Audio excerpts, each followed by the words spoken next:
Mga higala, kumusta? Na napunta niya ito ang tulumanon panglantaw sa kagabihion.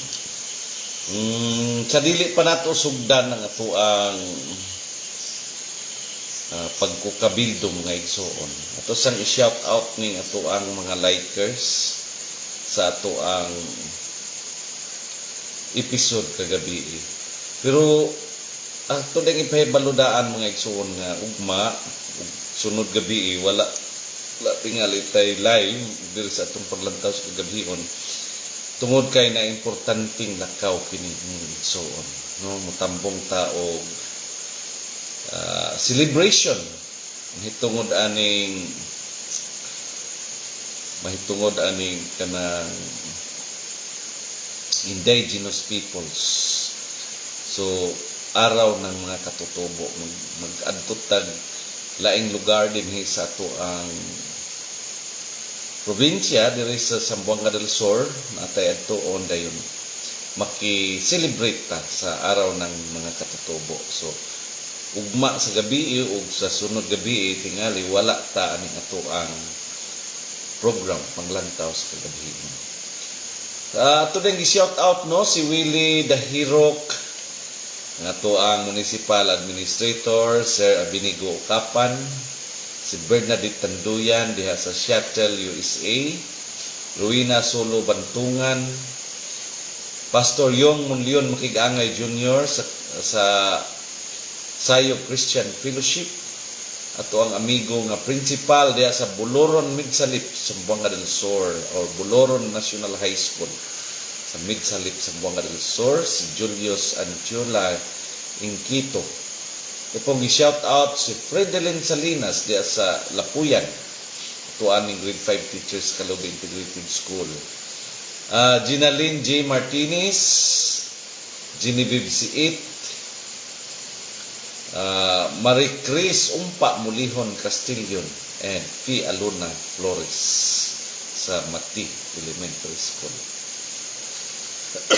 So daghang kayong salamat no sa inyong pagsuporta o pagtan-aw sa makanunay ini ato ang program paglantaw sa kagabihion.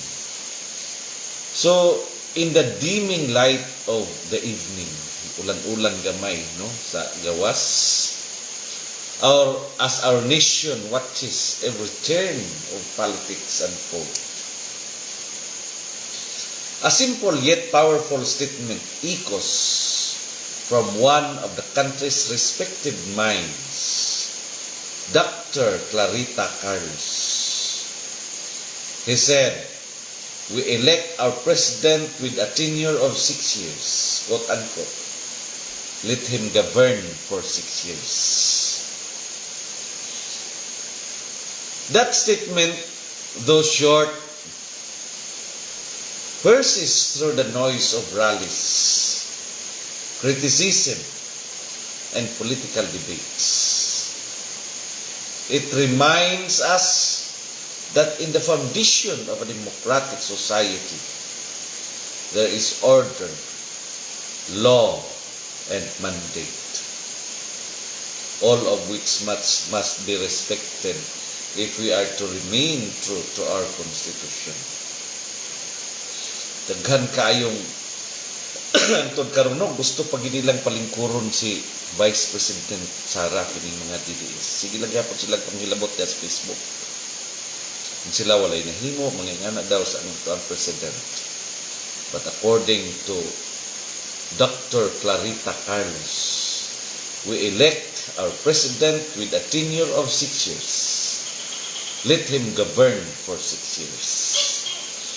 Under Article 7, Section 4 of the 1987 Philippine Constitution, it is clearly stated, the President shall not be eligible for any re-election.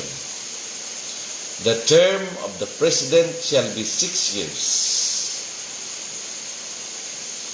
That's not merely a line of law. It's a reflection of our collective choice. Ang katawhan nga nagpili ug ang balaod mo ay naglatin sa iyang termino. When we cast our votes, we do not only choose a leader, we enter into a covenant, a 6-year contract with governance, with the hope that in those years, the nation will move forward toward justice, peace, and progress. Yet today, that covenant is being tested. There are movements, loud and emotional, calling for resignation, fueled by political passions and personal disappointments. But we must ask, is this truly the will of the people, or just the noise of the few who cannot accept the outcome of democracy? The book of Romans chapter 13 verse 1 reminds us, let everyone be subject to the governing authorities, for there is no authority except that which God has established. This is not blind loyalty, but an acknowledgement of order. In every government, there is always perfection, but the law demands due process, not chaos. Dili pwede nga kung di nato gusto ang leader, atong pabalihon dayon siya sa pwesto, or atong paresaynon dayon siya sa pwesto. The principle of law and governance is not founded on emotion. It is founded on the rule of law and respect for institutions. Dr. Carlos' message is therefore a reminder. Democracy is not just freedom. It is also discipline. We cannot protest, we can question, or we can protest, or we can question. We can demand transparency and justice. But at the end of the day, we must allow the elected leader to complete the mandate that the people, through lawful means, have given. In every administration, there are trials, economic stability, political divides, global tensions. But those challenges should unite us in dialogue, not divide us through hate. Our democracy gives us the power to speak. But that same democracy also commands us to respect due process and constitutional order. Ecclesiastes chapter 3 verse 1 reminds us again, to everything there is a reason and a time of every purpose under heaven. There is a time to lead and a time to step down, a time to criticize, and a time to listen. The President's 6-year term is not a symbol of privilege,